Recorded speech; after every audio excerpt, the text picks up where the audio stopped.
namang 15 negosyante apektado matapos matupok ng apoy ang Daraga Food Park doon sa Albay at nanawagan na mayroong managot sa insidente.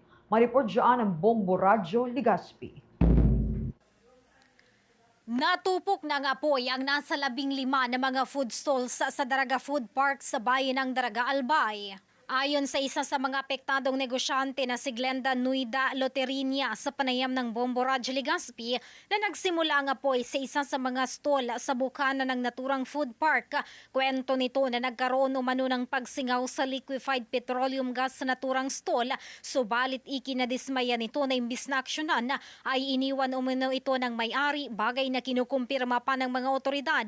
Anya, mabilis na kumalat ang apoy lalo pat gawa sa light materials ng mga stall.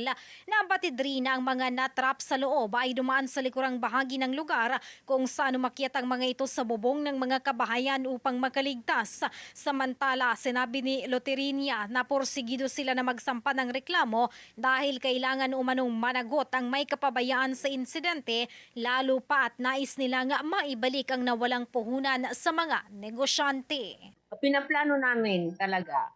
Ako, kung base sa sa gusto ko po talagang mag-file ng complaint kasi unang-una, dapat may managot.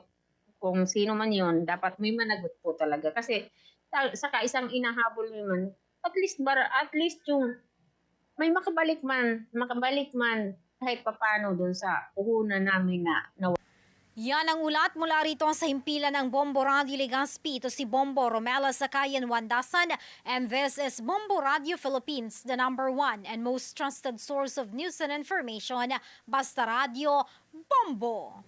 For the most trusted source of news and information, visit our website at www.bomboradio.com. Follow us on Bombo Radio mobile app, Facebook, YouTube, TikTok, and X, formerly Twitter. Like, share, and stay connected. Anytime, anywhere.